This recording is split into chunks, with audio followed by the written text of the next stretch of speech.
You spend most of your time at work. Why would you not be considering the people that are in your workspace? Like that I whole didn't say not I wasn't having busting down the servers no, no. now. What's that? All right. I didn't say that. We're talking customers versus the people I work with. Like that's a whole different animal. But that's for you, right? Like some people would rather choose the customer, the client, depending on your industry, than your coworker, right? Because it doesn't get as much, but it's still your work environment. It's still the same level of professionalism slash unprofessionalism. It's still where you spend the majority of your time. So I think it's strange to say you're not going to be interacting or considering those people because that You're changing the dynamic of what I just said. You no, said I'm not. attracted. You just said I didn't say I wasn't attracted to him. But I never said that. but I said I never came onto him and pushed on him in a but way that would jeopardize my position at whatever job I'm working at. That is precisely what. Well, that's okay. pretty much what I So said. I'm gonna be really honest with you. And what I heard you say was that you're not able to flirt with or come onto a woman without jeopardizing your job. I wouldn't. Never have. No, no, that you don't have the ability to, because you can do that in a very tactful way where it would not jeopardize your job. And I know that because people have done that. I myself have done it in certain jobs.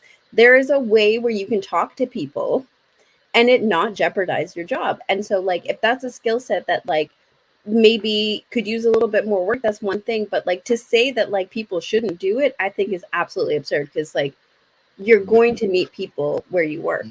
Man, I recommend you do not jeopardize your job with these modern ass women by trying to holler at them while you are working and they are patronizing. All Don't right. you So do it. all right. All right. Don't So you do it. I see where you're coming from now, AP. In the modern time, yeah, it's a I bit agree. toxic of an environment. So now I'm seeing what you're saying, but what I think if we're gonna lay the environment out or give a depiction, or I'm talking about in an organic sense, not that you tried to make it like those situations happen so organically. Like I said, when she said Holly Berry, I worked at in college. The job where this happened to me the most was at Nordstrom. Extremely beautiful women shop there. I worked in women's shoes, first off. So I would just be fiddling with something at the cash wrap. I'll look up and a Holly Berry looking woman is just standing there. And I would literally be at a loss for words like, I don't even know how to say, how can I help you? So I would just start, acting crazy. But even though I'm running my usual script of customer service, I am flirting while I'm talking. So I think that's more natural and organic. And that's really what I'm talking about. Cause I stayed doing that every time I So saw it. so so wait. I want you guys to give me clarity on this. Are we talking casual conversation being flirting? Because if I'm not getting choosing signals, I'm not going to push any envelope, nor am I going to risk my job. My job now, I'm definitely not going to risk, but I'm not going to risk my job for some. You Okay, know, so Mike, yeah, very much. I mean, so AP, let me say this: the front desk at the hotels, like when you stay in the hotel, that's fair game. The waitress at the IHOP across the street from the hotel, that's fair game. I used to be a personal trainer, fair game. I'm, look, man, wherever you at, and you attracted to somebody, it's I used to be a evident. professional hoe. That's all I heard. That's all I heard. I ran a nightclub for like 4 years. Like all of the jobs that I did, it was a stream of women I'm seeing. I'm like, it's only bro, come on, bro. Come on. Well, maybe he's just not like. I mean, that's just one person. It's He's at the possible that he's just bar. not He's into at it. the bar. At the bar. Come at Oh the yeah. bar.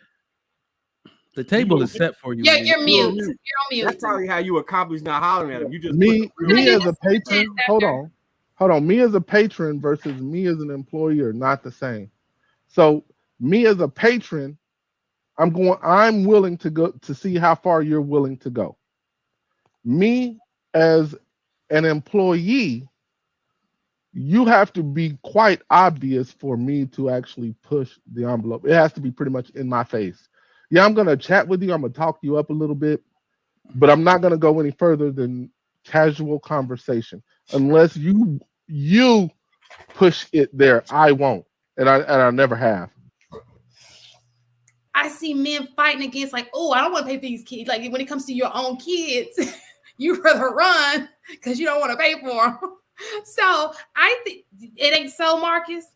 What man is? I just saw a court case where the guy got charged for child support. And he tore the entire courtroom up just because he had to pay child support. It probably was paternity. The same video. He probably was paternity. Watch that video in slow mo and tell me if you see any similarities between the men on this panel and that nigga in that courtroom. Oh no, not any of the guys here. We know that that's not most. Well, I just mean like it's a specific kind of guy. It's not even drama anymore. It's entertainment, right? That's not representative of most of the men out there. Could never be, But most men I know is willing to. I got one of my friends, the very few that's single. Well, he was single. He spent over $80K fighting his baby mama trying to get custody of his child. The other one, he literally flies from Chicago to North Carolina every week, once a week, to see both of his kids. I don't know too many people that don't take care of their kids and don't go to extreme measures. And I absolutely agree, because in our circle we know people who take care of their kids. I'm not saying that because I know tons of great fathers, but we know that there's a crew that's not amongst us that do the same thing. They will run because they don't want to financially take care of their kid. We're not talking about our group of people. I think black men don't work real hard at changing that stigma. I was gonna say, I will say, because now there's even what's her punk ass name? Oprah is trying to get on the right side of this because she's helped perpetuate it. She was in the damn movie that had this stigma going for so long that men are evil and they will turn on their responsibility. I think the actual man you're describing that actually turns away from his responsibility completely and of his own will is actually very rare. What it really is men having to fight for their children. And the narrative that's coming out now amongst other men to say like that whole F them kids thing, it sounds messed up, but it's actually a very strategic process to say, do not get, if a woman is literally, she's going to win. She's going to win. The average man does not have the money, the time, the mental health capability to fight for his children in court. He doesn't. To keep himself afloat, maybe if he's married to another woman, has other kids, he does not have the ability to do that. And what men are saying now within our own circles is, if she's making you fight, which is wrong, that's what we should be attacking. Mm-hmm. If she's making you fight, you have to do your legal obligation and explain it to those kids when they're 18 years old. Why was House of Hypocrites famous? Yeah, I was gonna say, this is why kids are actually turning around and hating their mom. Because once they get to know their dad, they like, yo, you lied. This dude is cool as shit. I went to him. He didn't reject me. He didn't turn me around. I'm at his crib every day now. You see what I'm saying? So House of Hypocrites is famous not because he's a norm, because he's an oddity and people have not seen that often. A man saying, yeah, I got kids, I don't care about them, I'm not taking care of them, she on her own.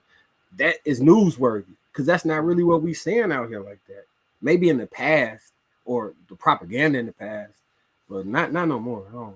Look, I just want to say this, just touching real quick on the last topic.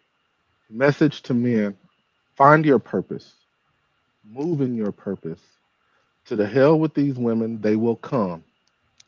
You find your purpose, move in your purpose, grind, get what you need, get what you feel like you deserve. You have to go out and earn it. Work hard and go get it. The women will come, and the women will always be there. There's what, 4 million more of them than there are of us. They're gonna be there. Don't worry about it. Find your purpose and move in it.